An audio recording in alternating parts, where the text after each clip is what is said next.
सच्चा प्रेम सब विघ्न बाधाओं से परे जाने की शक्ति देता है। व्यक्ति स्वयं को भूल जाता है। शुद्ध प्रेम में मनुष्य भुलाकर क्षमा करके आगे बढ़ जाता है।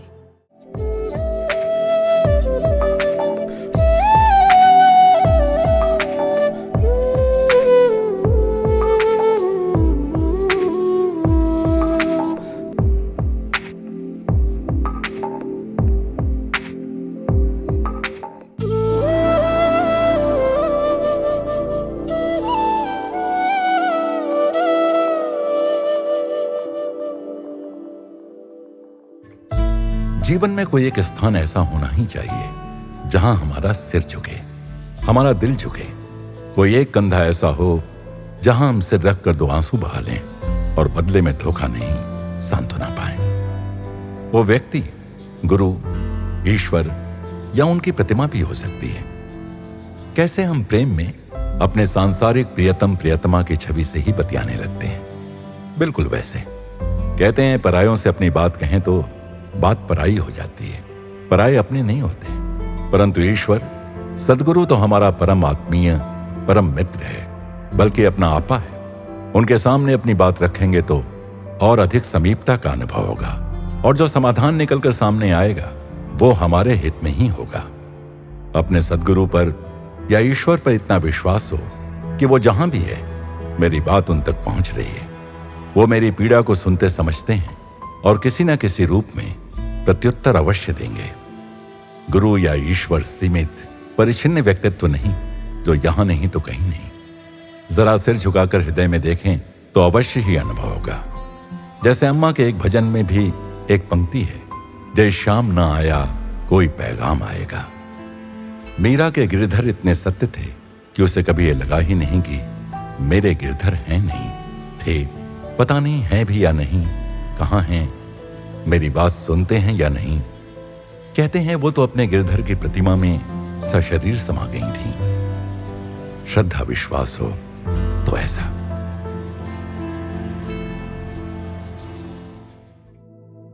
प्रेम स्वरूप और आत्म स्वरूप आप सबको प्रणाम। ഇതിന് ഒരു അവയർനെസ് വേണം. ഈ അവയർനെസ് ആണ് ആധ്യാത്മം എന്ന് പറയുന്നത്. ആ ആധ്യാത്മം വരുമ്പം നമ്മളെല്ലാം വിനയം ഉണ്ടാവും, ആരുടെത്തും അങ്ങനെ മറ്റുള്ളവരുടെ ഹൃദയത്തിൽ നിന്നൊരു അലിവ് നമുക്ക് വരും, അറിയാം. हमें सावधानी की आवश्यकता है। वास्तव में साधना सावधानी का नाम है। आध्यात्मिक तत्व को आत्मसात करने से हम में विनय आता है। अनजाने ही दूसरों के हृदय हमारे लिए पिघल उठते हैं। कितना अच्छा बच्चा है ये, कितना शिष्ट। कभी हम इस प्रकार कहते हैं ना, ऐसा कहते समय हमारे अंदर बच्चे के लिए सद्भावना उत्पन्न होती है। जैसे कई छोटी छोटी नदियां मिलकर एक हो जाती हैं, ऐसे ही बच्चे द्वारा दूसरों में जगी सद्भावनाएं उसके लिए कृपा का रूप ले आती हैं, दूसरों के हृदयों को पिघला देती है। कई लोग कहें, अरे ये बच्चा तो कितना अहंकारी है, कितना जिद्दी है ये बच्चा, और उस पर गुस्सा दिखाते हैं। उन भावनाओं से शरीर में अलग ही तरह के स्पंदन पैदा होंगे।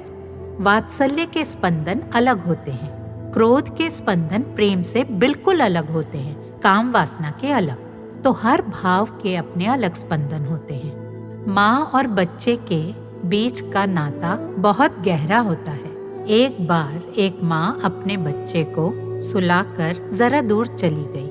अचानक उसकी छाती से दूध बहने लगा। उसने कहा, बच्चा शायद जाग गया है और भूख से रो रहा है। और सचमुच वो भूख से रो रहा था। हाल ही में अम्मा ने एक डॉक्टर के साथ कुछ ऐसा ही देखा। अम्मा भाप गई थी कि डॉक्टर की छाती से दूध बहने लगा था। अम्मा ने उससे पूछा, तुम्हारा शिशु नवजात है? उसने कहा, हाँ, असल में आज मुझे देर हो गई है, लगता है बच्चा उठकर रो रहा है। ये 2 दिलों के संबंध को दर्शाता है। शिशु के स्पंदन उस तक पहुंचे और इसीलिए उसका दूध बहने लगा था। पूर्णिमा पर ज्वार अपने शिखर पर होता है, अर्थात प्रेम के स्पंदन प्रतिबिंबित होते हैं। भूख के मारे शिशु माँ को याद करता होगा। ये स्पंदन माँ तक पहुँचते हैं। शुद्ध प्रेम में द्वैत नहीं होता। हम शिवाजी के जीवन से एक गोपी की कथा से परिचित हैं। दूध पहुंचाने के बाद उसे गेट तक आने में देरी हो गई। जाना तो उसे समय पर चाहिए था। रात को एक निश्चित समय पर किले का मुख्य द्वार बंद किया जाता था। उस दिन वो द्वार तक पहुंची तो देखा द्वार बंद। उसने कई लोगों से द्वार खोलने की विनती की, पर किसी ने नहीं खोला। वस्तुतः वो बच्चे को घर छोड़कर आई थी। वो सोचने लगी, बच्चे के उठने का समय हो गया है और घर पर कोई नहीं है। उसकी समझ में ना आया क्या करे। दुखी हो गई। वो किले के यहाँ वहाँ रास्ता ढूंढने लगी। दीवारें बहुत ऊंची थी। दीवारों के परे गहरी खाई थी। कोई रास्ता न दिखाई दिया उसे और वो कूद गई। लौटते लौटते उसका शरीर कांटों पत्थरों से छिल गया। लहूलुहान हो गई वो। पर घर पहुंचते ही बच्चे को दूध पिलाने लगी। अगले दिन सुबह वो फिर किले में दूध बेचने पहुंची तो द्वारपाल ने कहा, कल इस महिला को हमने छोड़ा नहीं था, फिर ये बाहर कैसे गई और आज लौट भी आई? मामला राजा के पास पहुंच गया। राजा ने मन में सोचा, शत्रुओं की घुसपैठ की धमकियां आती रहती हैं। जाने आने का कोई रास्ता न होता तो ये महिला बाहर न जा पाती। किंतु किले का चक्कर लगाने पर उन्हें बच निकलने का कोई रास्ता दिखाई न दिया। उससे पूछा गया, तुम किले से बाहर कैसे गई? उसने कहा, मैं आपको बताती हूँ, और उन्हें उस जगह पर ले गई। ये कोई आसान जगह नहीं थी, पर वो जैसे तैसे जा पहुंचे। नीचे भयानक गहरी खाई थी। उन्होंने कहा, कूद कर दिखाओ। वो बोली, कदापि नहीं, मुझे डर लगता है। कल शाम तो मेरे मन में बच्चे के सिवा दूसरा कोई विचार न था और मैं निडर थी, कांटों पत्थरों से बेखबर। न मुझे कटने छिलने की सुध रही और न ही मौत का डर। अपने बच्चे के लिए शुद्ध वात्सल्य ने उसे शक्ति प्रदान की और वो सब विघ्न बाधाओं को पार कर गई। सच्चा प्रेम सब विघ्न बाधाओं से परे जाने की शक्ति देता है। व्यक्ति स्वयं को भूल जाता है। शुद्ध प्रेम में मनुष्य भुलाकर क्षमा करके आगे बढ़ जाता है।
अमेरिका का जापानी टी गार्डन एक शांत और सौम्य उपवन है जो पारंपरिक जापानी उद्यान कला की सुंदरता और आत्मा को दर्शाता है। रंग बिरंगी मछलियों से भरे तालाब, पत्थर के लालटेन, पगोड़ा, धनुषाकार लकड़ी के पुल और सुसंस्कृत रूप से संवारे गए पौधे, ये सभी मिलकर प्रकृति के साथ संतुलन और सामंजस्य का अनुभव कराते हैं। इस उद्यान में टहलना मन को शांति देने वाला अनुभव है, जहां जल की ध्वनि और हरियाली मन को सहज ही शांत कर देती है। यह स्थान सांस्कृतिक आदान प्रदान और कालातीत सौंदर्य का प्रतीक है, जो लोगों को रुकने, आत्मचिंतन करने और आंतरिक शांति से जुड़ने का आमंत्रण देता है।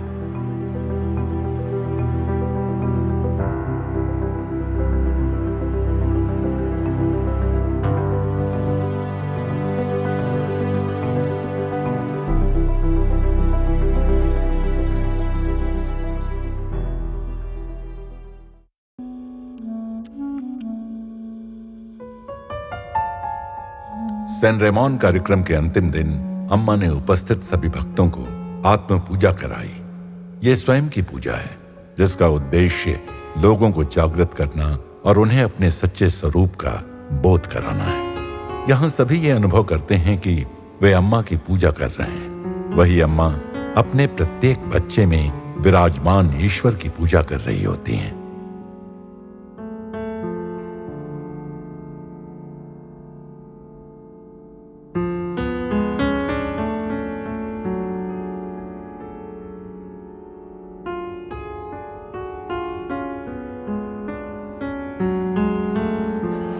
शांतिमत्यै नमः। ओम निराधारायै नमः। ओम निरंजनायै नमः। ओम निर्लेपायै नमः। ओम निर्मलायै नमः। ओम नित्यायै नमः। ओम निराधारायै नमः। ओम निराकुलायै नमः। ओम निर्गुणायै नमः।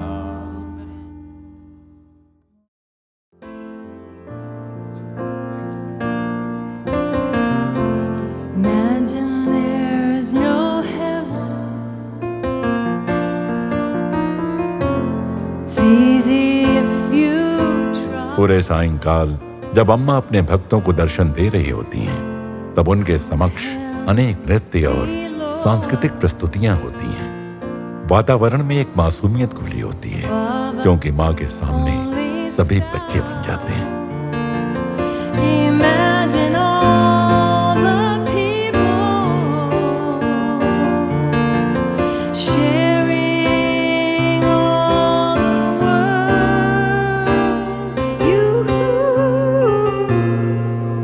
You may say I'm a dreamer,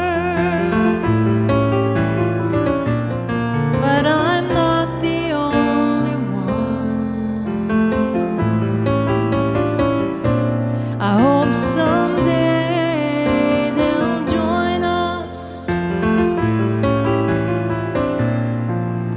and the world will live as one.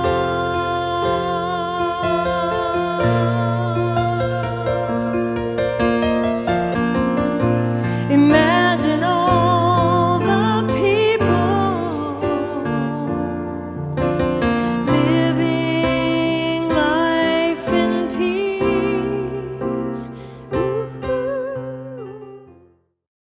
Amma, when you come to her, she's so compassionate and she's so loving. अम्मा करुणा और प्रेम से पूरी तरह परिपूर्ण है। मुझे नहीं लगता कि कोई और उनसे अधिक प्रेममय और करुणामय हो सकता है। मुझे अम्मा के साथ यात्रा करना बहुत प्रिय है।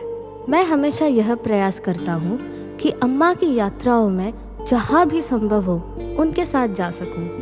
यात्रा के दौरान कभी कभी अम्मा मुझसे बात करती हैं, मेरे हालचाल पूछती हैं, मेरी समस्याओं के बारे में पूछताछ करती हैं। मुझे वे स्थान बहुत अच्छे लगते हैं जहाँ मुझे अम्मा के साथ समय बिताने का अवसर मिलता है। मेरी एक ही इच्छा है, हर समय अम्मा के साथ रहना। सैन रेमॉन कार्यक्रम के अंतिम दिन कुसुमा जी, जिन्होंने अम्मा की पहली विश्व यात्रा के आयोजन में सहायता की थी, ने अपने अनुभव साझा किए। Amma was invited by a devotee who knew her. 1987 में न्यू मैक्सिको की एक भक्त महिला ने पहली बार अम्मा को अमेरिका आने का निमंत्रण दिया था। उस समय आश्रम में केवल 3 अमेरिकी थे, जिनमें मैं भी शामिल थी। अम्मा ने इस निमंत्रण पर स्वामी परमात्मानंद जी से चर्चा की, जिन्हें तब आश्रम में नीलू के नाम से जाना जाता था। एक दिन जब मैं रसोई में सूप बना रही थी, तब स्वामी जी आए और बोले, अम्मा ने निमंत्रण स्वीकार कर लिया है, तुम्हें सभी व्यवस्थाएं करनी होंगी। मैंने बस हाँ कह दिया। बाद में जब मैं अपने कमरे में गई तो इस बारे में गंभीरता से सोचने लगी। मैं उस समय केवल 25 वर्ष की थी और मेरे पास कोई अनुभव नहीं था। इसके बाद मैं अमेरिका आई और अपने मित्रों व रिश्तेदारों से बात की। अम्मा की कृपा से मेरे पास अम्मा का एक वीडियो था, जिसे मैं लोगों को दिखाने लगी। उन दिनों मोबाइल फ़ोन नहीं थे, इसलिए मैं एक नोटबुक साथ रखती थी और वीडियो देखने वाले सभी लोग उसमें हस्ताक्षर करते थे। भारत लौटने पर मैंने सभी को पत्र लिखे। मार्च में जब मैं फिर अमेरिका आई, तब अम्मा की यात्रा की योजनाएं गंभीर रूप से शुरू की। मई में अम्मा के आने से पहले स्वामी जी ने एक परीक्षण यात्रा भी की। मेरे पास धन नहीं था, लेकिन क्योंकि अम्मा का मिशन अपने बच्चों से मिलने दुनिया भर में जाना था, इसलिए मैं पूर्ण श्रद्धा के साथ काम करती रही। अंततः अम्मा सैन फ्रांसिस्को पहुंची। वह अनुभव सचमुच जादुई था। तब से लेकर आज तक अम्मा की अमेरिका यात्रा बिना रुके चलती आ रही है। पिछले 30 वर्षों से मैं इसे देख रही हूँ। जब लोग मुझसे पूछते हैं कि अम्मा लोगों के जीवन में क्या परिवर्तन लाती हैं, तो मैं हमेशा यही कहती हूँ, वह दिव्य प्रेम को प्रकट करती है। हर वर्ष अधिक से अधिक लोग अम्मा का दर्शन करने आते हैं और मैं अपने मित्रों व रिश्तेदारों में गहरे परिवर्तन देखती हूँ। यह मुझे अत्यंत आनंद देता है।